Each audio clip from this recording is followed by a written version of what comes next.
नमस्कार। ऊर्जा संवाद श्रृंखला के एक नए पड़ाव पर आज विचार विमर्श करेंगे एक नए मुद्दे के ऊपर। बहुत से लोगों के साथ होता है, बेवजह एक चिंता होती है जिसका हमें पता नहीं रहता। शरीर में एक तनाव सा है, बेचैनी सी है जिसको हम जांच नहीं पाते, पता नहीं लगा पाते क्या वजह है।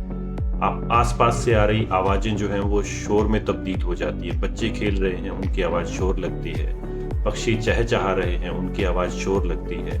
और एक बेवजह की चिंता जो है वो हमारे अंदर घर किए रहती है, और उसके साथ साथ हमारी जो तबीयत है वो बहुत ही नासाज सी नजर आती है। एक शरीर के अंदर जो चुस्ती होनी चाहिए वो नहीं नजर आती। ये सारे सूचक बहुत सारे लोग महसूस करते हैं, और ये डिप्रेशन के प्राथमिक सूचक हैं, और आजकल ये बच्चों में आने लगा। और इसी पे मैं आज बात करूंगा कि अगर बच्चों में मैं कुछ चीजें बता रहा हूं, अगर आपको वो दिखाई दें तो मान के चलिए कि आपका बच्चा जो है वो कहीं ना कहीं डिप्रेशन का शिकार हो रहा है। बच्चा घर के लोगों से कटा कटा रहने लगा है।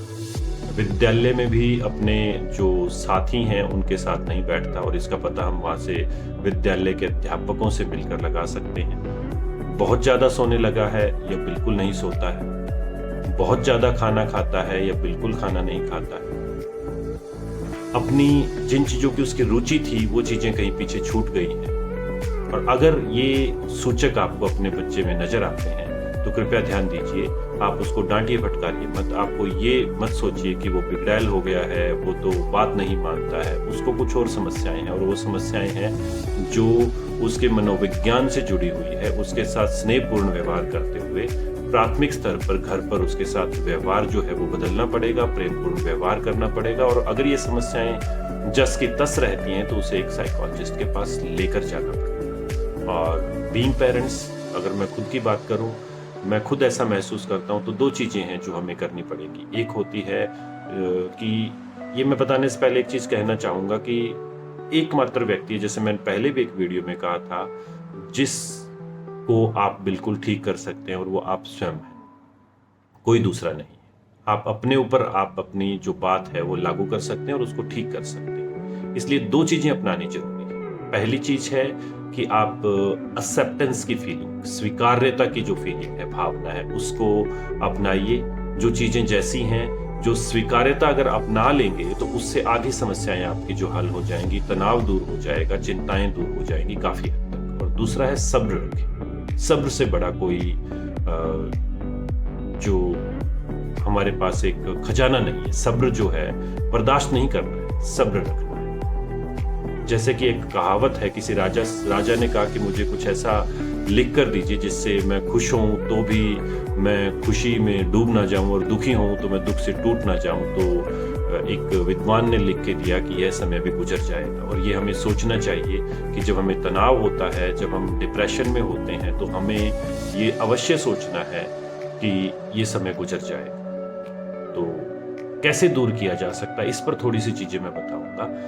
पहला है कि आपको अपने ऊपर काम करना है, आप स्वयं पर काम करें, और उसको करने के लिए दो तीन चीजें हो सकती हैं। पहला है प्रकृति के साथ अपने संबंध बनाइए। जिस जगह आप रह रहे हैं, जिस कमरे में आप ज्यादा समय बिताते हैं, उससे निकलकर बाहर जाएं, प्रकृति के साथ घूमें, शरीर को थोड़ा सा समय दें, शरीर को थकाने की कोशिश करें। मुश्किल रहेगा परंतु करना पड़ेगा। दूसरा, आप जो डिवाइन पावर है उसके साथ जुड़िए, अध्यात्म के साथ जुड़ने की कोशिश कीजिए।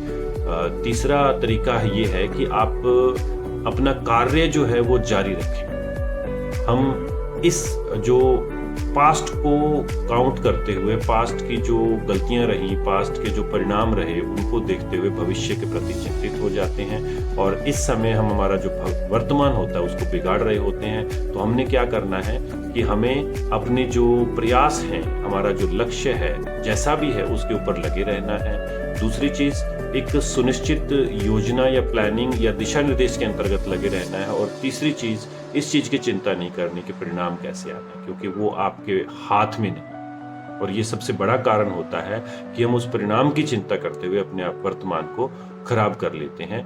तो चिंतित मत हो। अगर बच्चों के साथ ऐसे हो रहा है, अभिभावक के तौर पर मेरा एक अनुरोध है कि आप स्नेह से उनके साथ व्यवहार करें और उसके साथ साथ उससे अगर ये समस्या ज़्यादा बढ़ रही है तो किसी मनोवैज्ञानिक जो सलाह है वो लें। और अगर आपके खुद के साथ हो रहा है तो आप अपने ऊपर काम करना प्रारंभ करें, नेचर के साथ संबंध बनाएं, खुद के शरीर को थोड़ा समय दें, वॉक करें, एक्सरसाइजेज करें, जैसी कर सकते हैं जितनी कर सकते हैं, और उसके साथ साथ अध्यात्म की तरफ अग्रसर हों और अपने जो कार्य हैं वो जारी रखें ताकि हम इस डिप्रेशन की जो एक महामारी बनने जा रही है इससे बच सके।